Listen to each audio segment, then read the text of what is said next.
Сегодняшний гость программы «Лидер» Зосхан Лакербая. Ему 22 года. С Зосханом мы познакомились несколько лет назад в одном предвыборном штабе. Он высокий, общительный, с интересной внешностью. Разговор завязался сразу. Я еще подумала, как интересно рассуждает этот молодой человек. Надо бы пригласить его на интервью. Предложила, однако Зосхан отказался, сказав, что еще ничего не добился в жизни, чтобы можно было рассуждать в кадре. И вот прошло несколько лет, и я вижу в соцсетях, как Зосхан делает успешную карьеру. Представляется он, кстати, как Зоха, работает с артистами, занимается пиар-компанией. Это ему нравилось. Я позвонила ему буквально на днях и пригласила еще раз на интервью. Согласился, однако сказал, что он отказывается от работы своей мечты. Почему? Пообщаемся и узнаем. Когда мы с тобой познакомились, ты представился как Зоха, по паспорту ты Зосхан, а сейчас ты Захария. Что произошло за это время? Просто можно сказать, за короткое время просто переосмыслил всю свою жизнь. Понял, оценил и подумал, что вообще суть жизни. Зачем мы вообще здесь живем? Что-то же к этому тебя сподвигло? Или так просто спонтанно человек просыпается, начинает думать, а в чем смысл моей жизни? Моя духовная жизнь, она как бы шла вот с того дня, как я покрестился. Я покрестился в 7 лет. И я вот помню свое первое причастие, когда меня мама привела в храм. И я помню, в Гудаутском храме мы стоим, идет служба, и выходит отец Василиск, настоятель этого храма. И я говорю: мам, я хочу тоже быть как батюшка. И вот, наверное, такое вот важное решение я принял после смерти моего отца. По крайней мере, я не могу описать ту скорбь, которую я испытывал в себе. По крайней мере, я такой еще внутренний человек, я не показываю это все наружу, как бы это я все держал в себе, но мне очень помогало, как бы я там еще не читал, что не слушал, но мне опять-таки помог Господь. Когда я начал посещать храм, когда начал посещать божественную литургию, службы, слушал это прекрасное песнопение, молился. Вот. И мне тогда сказали, что есть такая в православии традиция читать псалтирь до 40 дней вот, за умершего, за новоприставленного. И я просто подумал, что может сделать человек на земле для умершего человека. Тот, который оказался уже в другом мире, который изменить ничего не может, исправить ничего не может. Вот начал читать псалтирь, начал молиться. Захарий, когда мы с тобой познакомились, твой отец был жив? Да, Сколько тебе лет, когда ты его потерял? было 3 года тому назад. Ты уже учился в университете, у тебя была другая специальность. Давай разъясним зрителям. Я после школы, у меня был большой такой выбор, у меня было очень много идей. Я хотел поступить на медицинский, вот, потом увидев, что это на самом деле очень сложный и ответственный путь, как-то воздержал себя, не поступил. И у меня вот всегда, мне было всегда интересно общение с людьми. Для меня это вот, ну, я не знаю, это мое кредо, наверное. И я вот всегда люблю общаться с людьми, знакомиться, там разные мероприятия организовывать и так далее. И я выбрал специальность рекламы и связь с общественностью. После того, как я закончил школу, я не сразу поступил.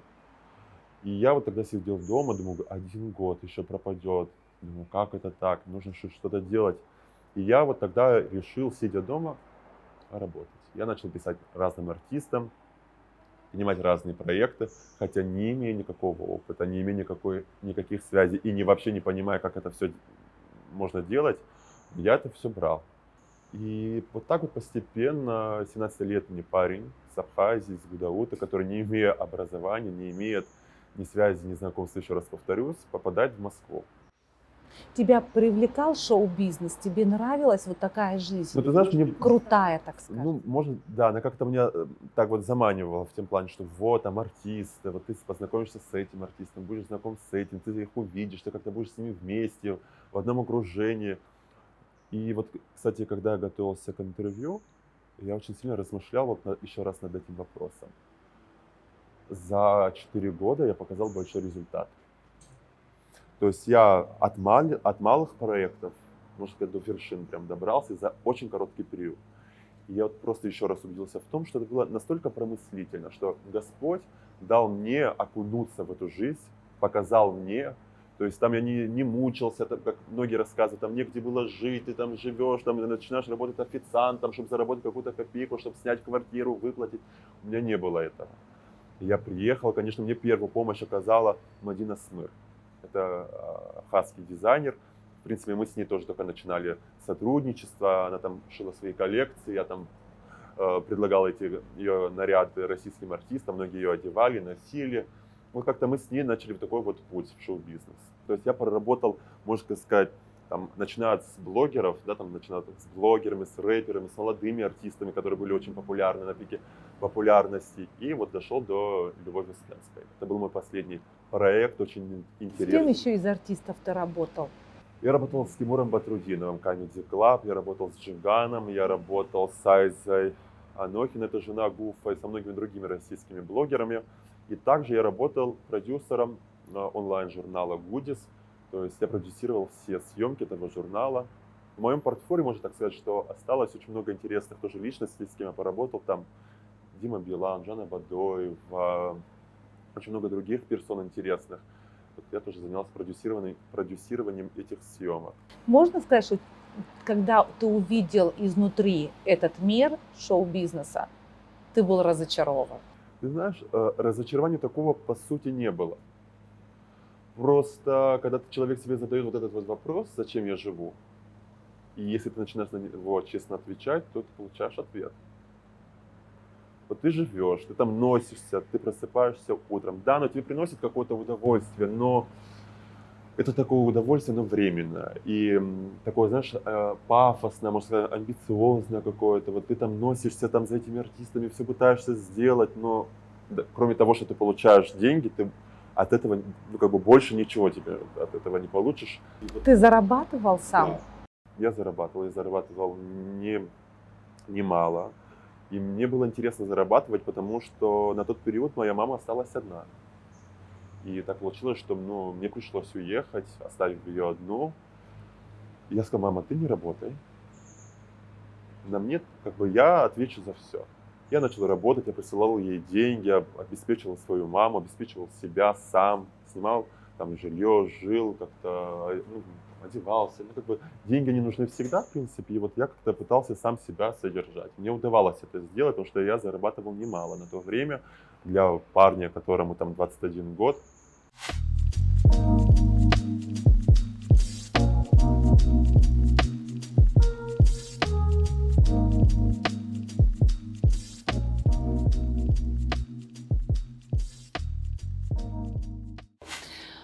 И вдруг происходит в твоей жизни трагедия, с которой которую тебе сложно принять. И это потеря отца. Я прекрасно тебя понимаю, потому что у меня родители, слава богу, сегодня живы.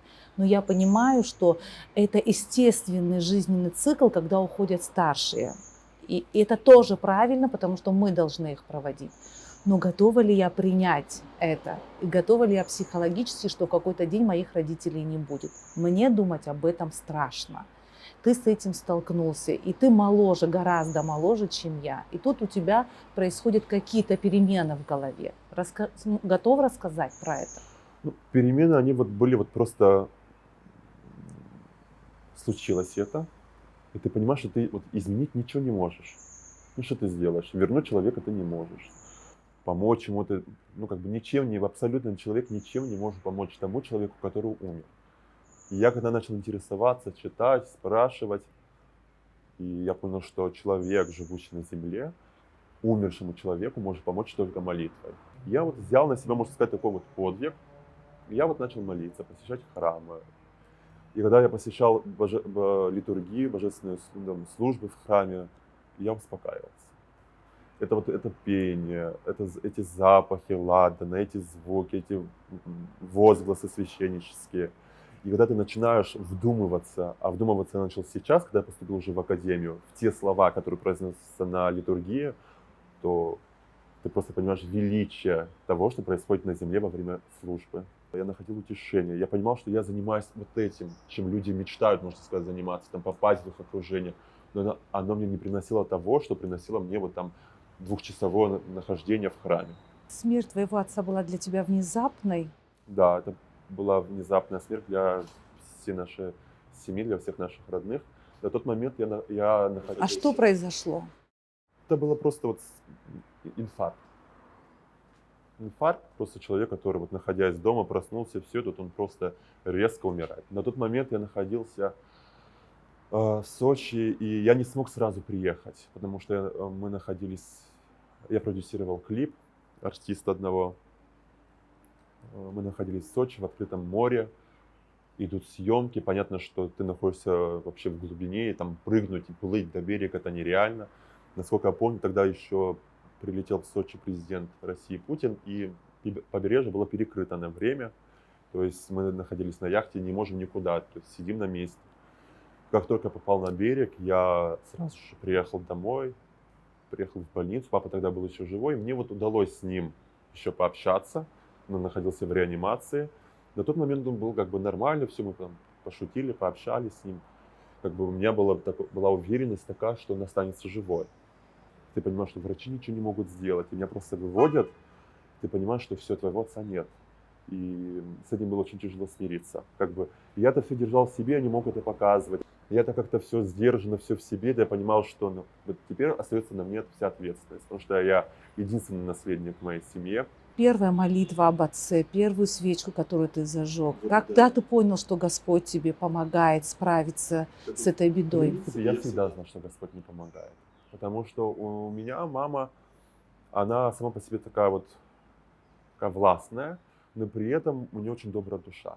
И у нее всегда были такие проблемы, она сердечница.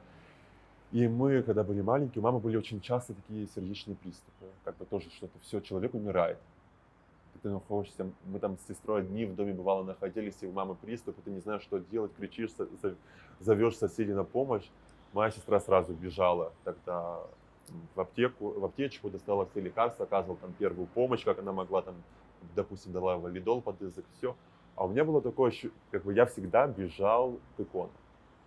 Вот у меня была маленькая сборочка таких икон, которые по сей день я храню. Это те иконы, которые дарил мне отец Виссарион, когда посещал наш дом. Отец Виссарион посещал ваш дом. Он тоже повлиял, получается, на ваш сегодняшний выбор?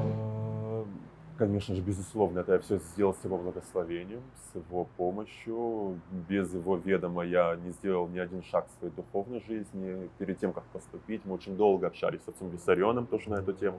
Как не быть, вот я говорю, батюшка, вот все, я по-другому не хочу, я не вижу себя без этого, как не быть. И вот мы с батюшкой тогда общались, и ты понимаешь, что Господь, Он находится везде, всюду, и даже сейчас. С нами Он везде. Когда ты хочешь познать Бога, нужно научиться благодарить Его. И вот я считаю, что вот этот мой выбор, вот этот мой путь, это благодарность Богу за то, что Он слышит всегда, как бы слышал мои молитвы и слышит, что Он дал мне возможность встать на этот путь. Не фанатизм ли это, Захарий? Вот ты не боишься, что это превратится в нечто другое? Нет. Вера, да, как бы бывает такое, что вера это фанатизм. Вообще фанатик это слово греческое, насколько я помню, что это смерть. Оказывается, это смерть духовная, когда человек уже фанатически относится к этому. Слушал одну передачу одного очень такого тоже грамотного батюшку, и он привел очень интересный пример, что давайте учиться без фанатизма. Чего ты добьешься? Давайте жить без фанатизма, жить как живешь, и все, там, не будем строить, не будем вкладывать, ну, по сути, это тоже фанатизм. И тот человек, который занимается своей работой, врач, он горит этим, это тоже фанатизм. И я понял, что, ну, как бы вот этот мой выбор, это не фанатизм. Это, ну, как бы, может, это будет очень громко звучать, но это призвание. Когда я общался со своим духовником, я говорю, батюшка, ну вот так вот, у меня такой вот выбор. И отец Виссарион мне сказал, что это только призвание. Как мне объяснил батюшка, что Господь изначально дает тебе благодать, как отец, как мать. Когда ребенок только рождается, когда они его ведут только за ручку, боясь, что он упадет, там, получит ушиб какой-то, они его ведут за руку. Потом в один момент они его отпускают, но не перестают быть с ним. И просто проверяют его на прочность. Идет он, как он будет падать, как он будет подниматься. Вот вся наша жизнь она состоит из вот этих, вот, знаешь, подъемов, падений. И вот совсем недавно вычитал такое очень интересное изречение, что нашу жизнь можно сравнить с плоскостью, с горкой. Вот человек, ребенок садится на горку, он скатывается.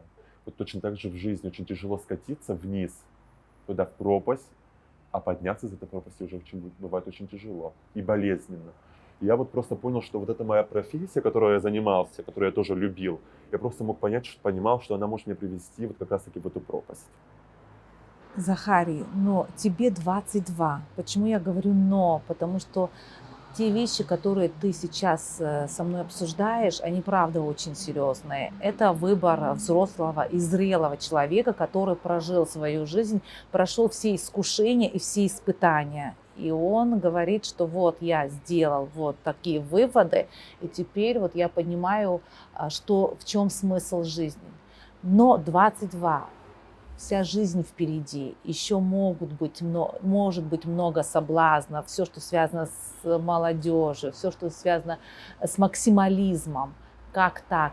У тебя нет ощущения, что ты отказываешься от много чего интересного? Ты знаешь, разочарование может быть в людях, разочарование может быть в еде, но разочарование в Боге, я думаю, что оно не должно быть. Ну это все. Господь есть любовь. Когда ты любишь Бога, когда Господь любит тебя, и ты понимаешь вот это вот. Я не могу это объяснить. Ну, это мое внутреннее такое вот ощущение, что вот, ну, это вот это все. Вот если будем забегать вперед. Я не говорю, что там все должны там бежать в семинарии, бежать в монастыри, становиться монахами, священниками. Как бы, ну, нужно вести благочестивую жизнь. Нужно думать о том, что когда-то наша душа окажется в другом мире. Вот даже сейчас, находясь с тобой, даю тебе интервью, я нервничаю. Мне как-то, ну, чувствую какой-то дискомфорт. Когда мы стоим на экзамене, нам страшно, мы как бы, ну, ты заходишь, ты боишься зайти, как бы понятно, что тебя там не убьют, с тобой там ничего не сделают, но ты переживаешь. А ты представь, когда пройдет время, ты окажешься перед Богом, как ты дашь ему ответ за все свои действия? Нужно просто понимать это, и нужно стремиться к тому, чтобы очищать свою душу, пребывать с Богом, проводить больше времени с Ним. Я вот помню, у меня была одна встреча с одним старцем, и я ему говорю: батюшка, ну вот мои знакомые, мои близкие не понимают, что вот, ну, есть там Бог, что можно жить с Богом и так далее. Он сказал: да, друзья, это хорошо, но знай, что лучший друг, который никогда не оставит тебя ни в беде, ни в радость, никогда, это Господь и Его святые. Ты хочешь всю свою жизнь посвятить Господу? Да, Это что значит? Что ты можешь стать священником? я сейчас поступил, я учусь, я являюсь студентом Московской Сретенской Духовной Академии. И срок моего обучения – это 5 лет. И вот это вот время в течение 5 лет я должен сделать выбор, такой осознанный выбор своей жизни. Быть мне священником или нет. Но здесь я полностью уповаю только на волю Божию. Я, когда молюсь, я говорю: Господи, если есть на то Твоя святая воля, то я это приму. Я готов служить Тебе. Но как можно разочароваться? Я не могу не могу даже думать об этом. Ну как можно разочароваться в Боге? Потому что сейчас Господь и вера после пережитого горя тебе вот дает такое спокойствие, тебе дает веру в то, что жизнь на этой земле не заканчивается, и что душа твоего отца в каком-то другом мире или в другом измерении, так скажем. Знаешь, как вот очень интересный вопрос, когда я там говорю об этом людям, люди так на меня смотрят: какая жизнь другая, мы живем здесь, я хочу здесь жить, зачем мне там? И многие даже не могут понять, что на самом деле есть еще и жизнь вечная, которую готовил нам Господь. Они этого не хотят даже принимать. И здесь я просто привожу очень интересный пример. Не я, но как бы я тоже вычитал его, но и вот всегда говорю людям такой вот пример, что вот ты, я, мы все когда-то находились в утробе своей матери. 9 месяцев. Мы прожили там жизнь. От малого зародыша мы превратились в полноценного человека, где он видит мать, где он видит отца, где он видит брата, дядю, дедушку, он видит этот прекраснейший мир, который создал Господь. И вот точно так же происходит с нашим телом. Находясь здесь, мы живем, мы радуемся, мы видим, мы общаемся, мы проживаем жизнь. И в один момент наша душа точно так же столкнется уже с самим Господом. И где тебе нужно будет дать просто ответ за всю твою земную жизнь. И вот очень интересно писал архимандрит Амвросий Урасов такую притчу, что два близнеца, находясь в утробе своей матери, друг другу задают вопрос: вообще, на самом деле существует мать? Какая мать? Мы здесь с тобой живем, там отрежут нам пуповину, и все, наша жизнь закончена, мы не сможем жить, мы не сможем питаться, наше сердце остановится. Вот наша жизнь. И тогда они даже не понимали, что они находятся внутри своей матери. Точно так же мы. Мы не видим Спасителя сейчас, но даже сейчас Он пребывает с нами, потому что Он сказал, где двое или трое во имя Мое собраны, там и я посреди них. Нужно Бога любить, нужно благодарить, нужно Богу открыться, нужно, чтобы твое сердце открылось Бога, впустило Его. Например, Господь как-то меня тоже так ввел по-своему, но, видимо, я не совсем его слышал так, чтобы как бы я мог пойти к Нему без скорбей тех, которые Он послал мне. Ну, в таких ситуациях современные люди обычно обращаются к психологу, когда не могут справиться. А зачем обратиться к психологу? Зачем?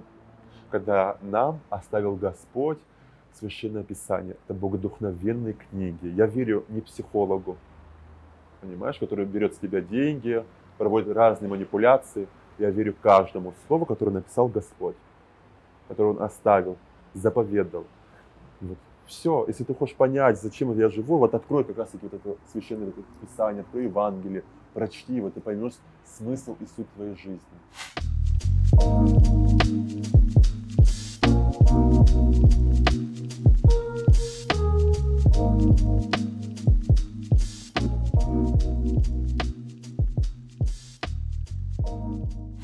Захария, как к твоему выбору отнеслись твои близкие, твоя семья, мама, сестра? Что они сказали, когда ты решил поступать в духовную семинарию?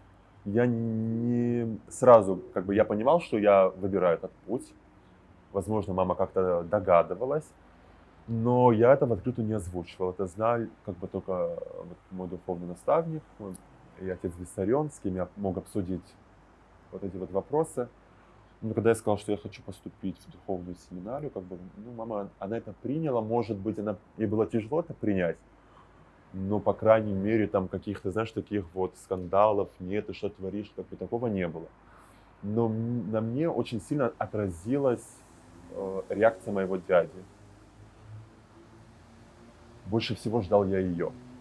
Как бы нету моего папы. И вот думаю, как бы папа отнесся бы к этому. Я вот сообщил своему дяде, как бы, я боялся, если честно. Вот ему говорить я это боялся. Как бы дядя такой у меня очень, как бы он такой строгий, все как бы, и он, может быть, сказать, не совсем так воцерковлен, но он любит Бога, он знает Бога, он познал Христа, но, может быть, какие-то, вот, знаешь, ну вот свои такие вот, может, такие ментальные, мне кажется, как бы по нашему менталитету, вот, может, зачем ты там. Я как бы не знаю почему, но как бы я боялся услышать, что он скажет, ты вообще что творишь, как ты это так, там, какой там священник, ты о чем. И когда я позвонил своему дяде, говорю, знаете, я хочу там поступить, так, он сказал, что это твоя жизнь, это твой выбор, это очень серьезный шаг в твоей жизни, потому как бы здесь я тебе ничего не могу сказать.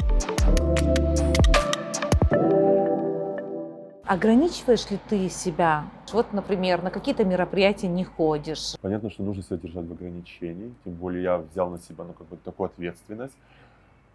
И понятно, что я никогда себе не позволю пойти там ну, как бы не на нормальные какие-то там мероприятия, где там, я не знаю, что вообще происходит. Ну, Хотя твои сверстники, вот что могут сделать? Пойти, как говорят молодежь, тусить у в меня есть очень ресторан. близкий круг общения, мои друзья, с кем я могу позволить там сесть, пообщаться, посмеяться, посмотреть фильм, там где-то там, ну, как бы потанцевать на большое пространство, там выйти, танцевать, плясать, пить и в полубредовом состоянии ходить, конечно же, я себе вот после этого выбора не позволю. Хотя и, в принципе, до этого я себе так не позволял, я как-то себя всегда это сдерживал и понимал, что вот наш вот как Апсора, что им это стыдно, как это меня увидят старшие люди в нетрезвом состоянии, или как там меня увидят люди курящими и так далее. Слава Богу, я никогда в жизни не курил, но вот эти мысли у меня всегда были, что это стыдно, даже если тогда я не понимал, что видит это все равно все Господь, но вот этот вот страх у меня всегда такой был, что вот это стыдно делать, ну, мапхасться, как это я себе позволю выйти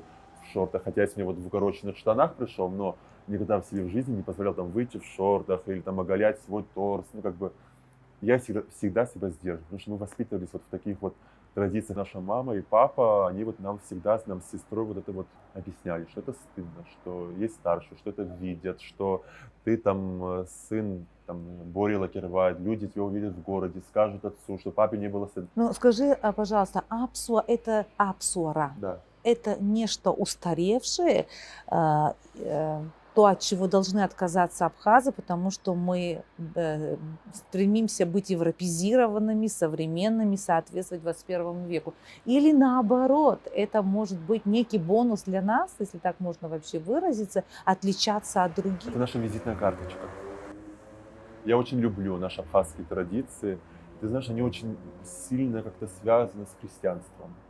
В том плане, что там раньше женщины ходили с покрытой головой, не одевали брюки. Было всегда уважение к старшим. То есть, чему учит нас Христос, это присутствует в наших как раз таких традициях. И мне очень... Скромность, Да, кстати, в да, апсуара да. есть. Вот мне всегда очень больно, и как-то я очень сожалею, что мы, к сожалению, теряем это все. Что мы сегодня не разговариваем на абхазском языке, даже к моему великому сожалению, хотя я разговариваю на таком вот абхазском языке, но как бы интервью в совершенстве давать мне очень тяжело. Ну, в свободной форме я могу там пообщаться, я абхазский язык понимаю в совершенстве, и мне очень больно, когда я вижу, что наша молодежь, она теряет не только апсуара, и вот наши вот это вот, знаете, абхазские традиции, но и теряют еще веру в Бога.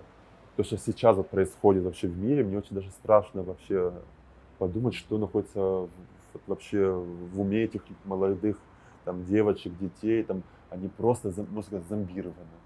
Мне очень понравилась, очень интересная такая мысль, не буду говорить кого, очень такого нашего политика, вот.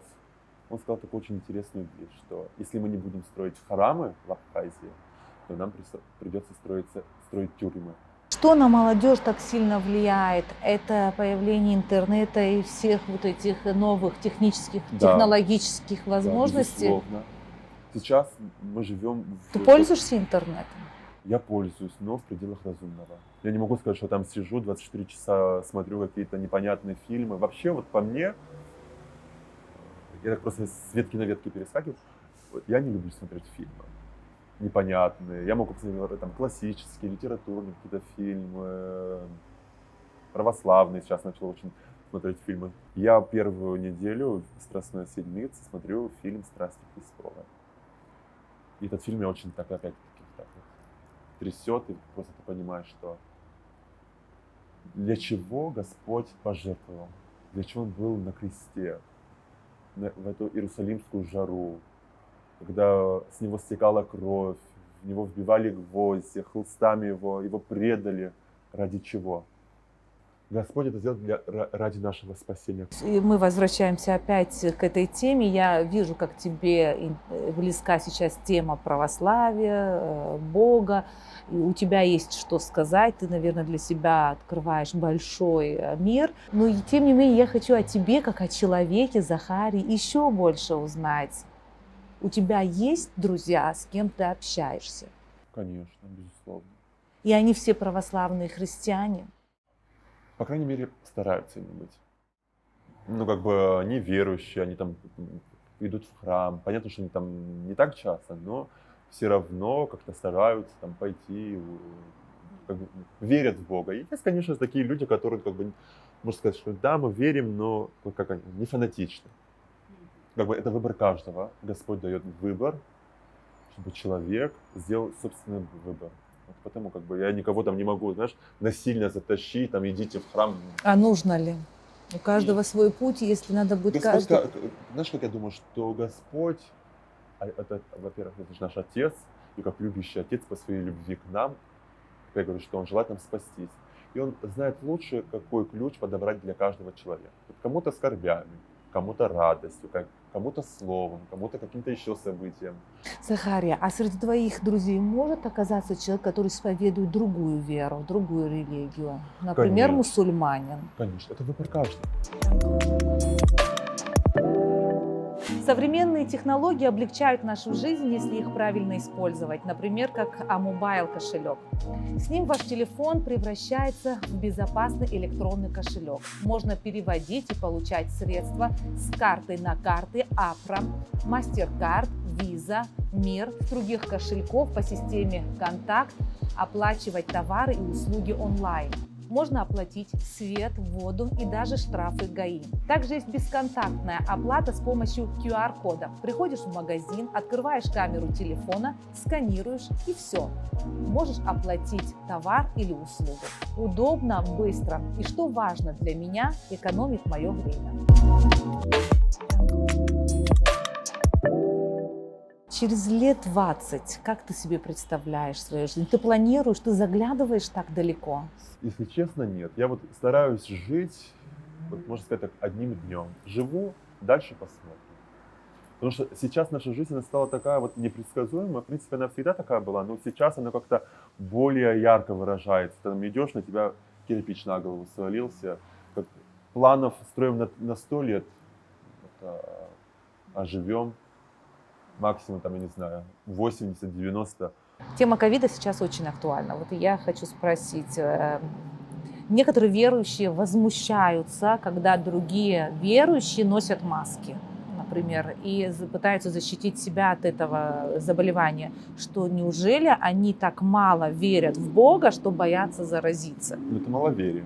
Маловерие? Ты помнишь ажиотаж, когда вот закрывались храмы, люди боялись идти в храмы, там были такой прошлый год, там перед Пасхой отмечать Пасху или нет. Если честно, у меня появился такой вот маленький страх, как бы не за себя. Я боялся за маму, ой, там заражу ее, там, не дай бог, еще что-то. Я позвонил батюшке своему духовнику, говорю, батюшка, говорю, такой вот страх, мне как не быть. И он мне просто говорит, дорогой мой, ты в магазин, говорит, ходишь? Я говорю, ну как, конечно, говорю, там за хлебом или еще зачем-то пойду. Он говорит, ты знаешь, говорит, ну, как бы по мне, говорит, нежели я пойду в храм, заражусь там, и как бы пойду в храм, причащусь и умру. Заражусь лучше в храме, нежели я пойду в магазин и заражусь там. Это, мне кажется, тоже фанатизм. Но мы же не в раю живем. Здесь есть эти заболевания, им можно заразиться даже. И, конечно, мы люди, мы грешны, и в нас не может быть такая вера, как это было у апостолов, как это было у у... апостолов тоже там предавали Спасителя, да. Бывало и такое, но... Что Иуда, что как? Петр. Господь нам показывает очень много чудес. Даже сейчас, при нынешнем заболевании, очень много людей, которые заболели смертельно, выздоравливали. То есть, если ты как плод созрел для вечной жизни, то Господь в любом случае не ковидом, так другим способом тебя заберет. То есть избежать. Это все же промыслительно, понимаешь? Я заболел ковидом, я болел, мне было очень тяжело, я находился в монастыре, заперт один в келье своей, и для меня это было очень хорошее время. Я находился в уединении, пребывал с самим собой, с общением с Богом, за чтением Священного Писания. Ты пил таблетки? Конечно. Я не понимаю тех людей, которые говорят, что не нужно там верить в врачей, не нужна там никакая медицина, все там. Вот о таком фанатизме я говорю, это же ненормально. Ну, с одной стороны, да. Я вот недавно с этим просто столкнулся. У меня вот мама болела, мы ездили с ней в Питер, и наша общая близкая знакомая, может, она будет даже это смотреть, и она говорит, да оставь ты эти лекарства, говорит, там, пей соду и все. Я говорю, родная моя, если люди бы жили бы благодаря соде, извини меня, тогда зачем вообще медицина, для чего вообще жизнь, вот, наука, это, медицина это тоже это величайшая наука, которая изучает все. Для чего она? Это тоже ведь дал нам Господь. Чуть раньше ты говорил о том, что когда мы думаем о смысле жизни, мы должны думать и о том, что когда нас не будет на этой земле, и мы предстанем перед Богом, о чем мы с ним будем общаться и что мы ему скажем. Страшно. Почему страшно? Чего ты боишься? На одних из лекциях наш преподаватель сказал очень красивую фразу. Перед тем, как заканчивается служба, вот, причастие, да, и такой вот возглас. Святая святым. То есть нам нужно стремиться быть святым. Но нам очень тяжело это делать. Очень много соблазнов, страстей. Вот мы там идем, все равно роптаем, ругаем, все делаем. Это все равно же это грех. Вот это малые грехи, они по чуть-чуть собираются. Есть даже такая интересная притча, что вот эти вот маленькие грехи, их можно сравнить просто с картошкой, которая складывается постепенно в твой мешок. Мало того, что мешок становится тяжелее, тебе его тяжелее будет нести, А вот когда эта картошка находится вместе постоянно и долго, и она начинает просто гнить, вонять, смердеть, покрываться слизью. То же самое происходит с нашей душой. Те грехи, которые мы забываем исповедовать, они вот так как та самая картошка, она вот набирается, набирается, и потому нам все равно тяжело. Ну как вот, вроде бы ты ничего плохого не сделал, как бы думаешь, но когда тебе там папа зайдет, там объяснит что-то, тебе все равно неловко, ты там наклоняешь голову, там нервничаешь, как там оправдать себя. Я задала тебе вопрос, что ты скажешь Господу. Пусть это будет через 100 лет, Захарий, для тебя. И себе тоже, у меня появилась мысль, я себе тоже задала этот вопрос, а что бы сказала я? Первая мысль, которая ко мне пришла, я постаралась бы быть честной. Я бы сказала, я жила так, как считала правильным. Я хожу в церковь. Я хожу в церковь и на божественную литургию, и исповедуюсь, и причащаюсь. Не знаю, насколько я все это делаю правильно, но я стараюсь. Но к Богу я тоже пришла после испытаний. Вот. И мне кажется, когда нам плохо, мы в поиске того, чтобы нас поддерживало бы. Если зайти в храм и опросить людей, сказать, почему вы в храме? Как вы пришли к Богу? Ну, я могу, мне кажется, что процентов там 60-70 скажут, что пришли через страдания. Я думаю, даже больше. Да, я тоже так думаю, что пришли через страдания. Когда нам было плохо, Господь пребывал с нами, Он послал нам эти страдания, эти испытания, находился с нами, меня, тебя и многих других, Он взял просто за руку и привел сюда, в храм, где мы получили это с тобой утешение, получили спасение. Ну, как бы, спасение мы еще с тобой не получили, но мы получили утешение, мы познали Бога. И по традициям нашей программы в конце у меня идет такой блиц-вопросник, короткие вопросы и такие же короткие ответы, над которыми не нужно много думать и рассуждать. Посмотрим, как ответишь ты. Какой персонаж из кино или литературного произведения тебе близок? Ну, из кино, вот, который так больше мне близок, это Петр Мамонов, актер. А вот литературный герой я очень люблю Паисий Святогорца. Это вот тоже вот его книги я читал вот на своих первых путях, на первых ступенях своих. Вот, они мне тоже очень сильно помогали. И там очень доступно, все так открыто написано, и все искренне. Талант, которым ты не обладаешь, но очень хотел бы. Петь, особенно церковные песнопения. Я сейчас очень сильно погружаюсь в изучение знаменного распева. Это тот распев, который поется в монастыре на Валааме. Для меня это вот просто вот, я мечтаю, чтобы вот это вот знаменный распев был у нас в Абхазии тоже, чтобы вот таким вот песнопением, ну, такое пение было в наших храмах. Оно очень близко моей душе, и ты просто, когда сам даже, вот я в интернете очень часто включаю, ты просто вот улетаешь от этого песнопения. Я вот очень сильно сам занимаюсь, и с помощью преподавателя вот изучаю как раз эти знаменный распев. Как выглядит счастье? Можешь коротко описать? Счастье как раз-таки это вот тогда, когда Господь стоит на первом месте, человек становится счастливым, когда он пребывает с Господом. Какой из 7 грехов ты боишься совершить? Я его уже совершил, когда пришел к вам на передачу. Это грех тщеславия, грех гордости. Потому что все равно эта передача, она как-то вызывает такие в тебе такое тщеславие, вот какое там хорошее, что мне там Анна Гуния позвала меня на передачу, так мне там обо мне рассказывает, все хорошо. Вот, мне кажется, все наши последующие грехи вот строятся как раз-таки на основе вот наших последующих грехов, это грех гордости. Гордость, но это не гордыня. Гордыня, наверное, еще страшнее. Еще, да, такая. Фраза или цитата, которая вдохновляет тебя и мотивирует? Мне очень близка вот эта вот как раз-таки цитата: «Всегда радуйтесь, непрестанно молитесь и за все благодарите Господа».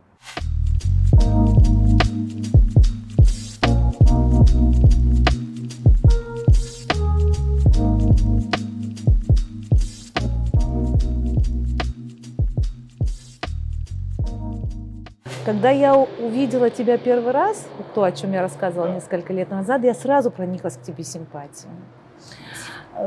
По тебе Она была взаимная. Хоть у нас с тобой связь прерывалось на некоторое время, Да. но все Но я равно... всегда следила вот за тобой в соцсетях. Я видела твои фотографии, радовалась твоим успехам. Мне казалось, что ты человек ищущий, идущий, ищущий, и вот такой вот, что найдешь себя. Помимо вот внешности в тебе есть некая такая энергетика. И для меня было удивительно, сначала я увидела, как ты про это мне рассказывал, что ты хочешь заниматься шоу-бизнесом, рекламой, пиаром, и все получалось, и получалось легко. И вдруг ты резко сворачиваешься с этого пути на 180 градусов, идешь в противоположную сторону. Я не знаю, что будет, потому что тебе 22 года, но пусть будет так, чтобы тебе в душе всегда было комфортно, чтобы тебе было хорошо, и я тебе желаю всего самого наилучшего, Захария. Я не знаю, каким я буду завтра. Честно говоря, я просто искренне верю, молюсь Богу и верю, что Господь меня никогда не оставит, будет со мной всегда пребывать. Вот есть у нас включатель и есть лампочка. Как вот мы не можем включить вот этот свет, просто свет не можем включить без провода, также и мы не можем включить без вот этого проводника духовного нашего, не можем включить в себе божественный свет. Потому нам нужно ходить, молиться, причащаться, быть с Богом, любить Бога. И тогда, мне кажется, я знаю, что и тогда человек просто вот он будет на самом деле счастливым. Спасибо большое за интервью.